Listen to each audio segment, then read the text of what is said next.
পলাশ ফুল, ছৌ নাচ, পাহাড় আর ঝর্ণার দেশ হলো পুরুলিয়া। আর এই পুরুলিয়ায় গেছিলাম আমার দিদির প্রি ওয়েডিং শুট। শুধু পুরুলিয়ায় নয়, পুরুলিয়া ছাড়া আরো অনেকগুলো লোকেশনস আমরা এই শুটে কভার করেছি। আর সেই প্রত্যেকটা লোকেশনসের ডিটেলস কিন্তু আমি এই ভিডিওতে বলবো। পুরুলিয়া যাওয়ার জন্য আমরা সকাল সকাল পৌঁছে গেছিলাম সাঁতরাগাছি স্টেশনে, আর সেখান থেকে রূপসী বাংলা এক্সপ্রেস ধরেছিলাম। একদম সকাল সকাল ট্রেন ধরলে নামতে মোটামুটি দুপুর হয়েই যায়, কারণ পুরুলিয়া যেতে কলকাতা থেকে সময় লাগে মোটামুটি 6 ঘন্টার মতো। এখন কিন্তু যারা পুরুলিয়া ঘুরতে যেতেও চাইছো তাদের জন্য কিন্তু একদম আদর্শ সময়। গেলে কিন্তু পলাশ ফুল দেখতে পাবে প্রচুর পরিমাণে, আর তার সাথে ওয়েদারও পেয়ে যাবে বেশ ভালো। আমরা পুরুলিয়া স্টেশন থেকে অযোধ্যা পাহাড়ের দিকে গেছিলাম, আর তার জন্য কিন্তু গাড়ি আগের থেকেই বুক করে রেখেছিলাম। তোমরা যদি চাও তোমরা পুরুলিয়া স্টেশন থেকেও গাড়ি বুক করতে পারো। প্রথমেই আমরা যে লোকেশনে গেছিলাম শুট করতে সেটা হলো খয়রাবেড়া ড্যাম, কারণ খয়রাবেড়া ড্যামে কিন্তু অসাধারণ লোকেশন আছে, তার সাথে সানসেটটাও জাস্ট অসাধারণ হয়। এখানে ঝিল পেয়ে যাবে, পাহাড় পেয়ে যাবে, একসাথে অনেক কিছু।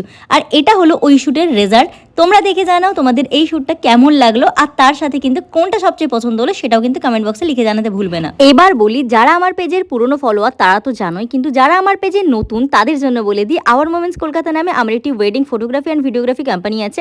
আর আমার দিদির শুটটা কিন্তু আমরাই করেছিলাম, which is very obvious। যারা আমার অনেক দিনের ফলোয়ার তারা কিন্তু জানোই যে পুরুলিয়া আমার নিজে স্পেশালি ভীষণ পছন্দের একটি জায়গা, এবং আমার দিদির প্রি ওয়েডিং এর জন্য কিন্তু আমি নিজের থেকে এই লোকেশনটা ঠিক করেছিলাম, কারণ এখানে কিন্তু অনেক সুন্দর সুন্দর লোকেশনস আছে। নেক্সট ডে আমরা আপার ড্যামের দিকে শুট করেছিলাম, আর এই শুটগুলো হলো ওখানকারই শুট, আপার ড্যাম। তারপর গেছিলাম একটুখানি খাওয়া দাওয়া করে মার্বেল লেকের দিকে।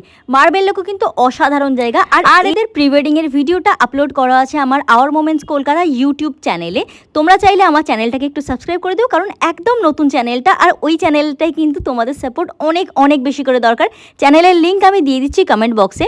আমরা ওখান থেকে চলে গেছিলাম একটু মুকুটমণিপুরের দিকে, কারণ আমরা কিন্তু বাঁকুড়া আর পুরুলিয়া দুটো জেলা একসাথে কভার করেছি এই 2 দিনের মধ্যে। এটা হচ্ছে মুকুটমণিপুরের ড্যাম এরিয়াটা, কারণ মুকুটমণিপুরও কিন্তু খুব সুন্দর জায়গা। এখন চাইলে তোমরা যেতে পারো পুরুলিয়া, বাঁকুড়া এইসব জায়গার কিন্তু প্রত্যেকটা লোকেশন এখন খুব সুন্দর ওয়েদার পাবে। মুকুটমণিপুর থেকে আমরা গেছিলাম আর একটা জায়গায়। এই জায়গাটা একটু সিক্রেটই রাখি, কারণ যারা বুঝতে পারছো তারা কিন্তু আমাকে কমেন্ট বক্সে লিখে জানাতে পারো যে এই জায়গাটা তোমরা চিনতে পারছো কিনা। এই জায়গাটা খুব একটা প্রচলিত টুরিস্ট স্পট নয়, তাই জন্য আমি খুব বেশি করে ডিটেলস এটার বললাম না, কিন্তু যারা জানো তারা কিন্তু কমেন্ট বক্সে লিখে জানাতে ভুলবে না। এরপর আমরা গেছিলাম বিষ্ণুপুরের দিকে, তবে বিষ্ণুপুরের মন্দির কিন্তু একদমই রেস্ট্রিক্টেড। এখানে কিন্তু ক্যামেরা দিয়ে কোনো রকম ছবি বা ভিডিও কিচ্ছু করা যায় না, যেটা আমাদের আগে জানা ছিল না, কিন্তু এখন যেহেতু আমি জেনে গেছি তাই তোমাদেরকে জানিয়ে দিলাম। যাই হোক, ভিডিওটা কেমন লাগলো জানিও, ভালো লাগলে অবশ্যই লাইক কমেন্ট শেয়ার করো, and stay tuned for the next video. Wait Kanchan মল্লিকের দিকে তাকিয়ে বসে, সর্দার কাঞ্চন মল্লিক না, কাঞ্চন জঙ্ঘা।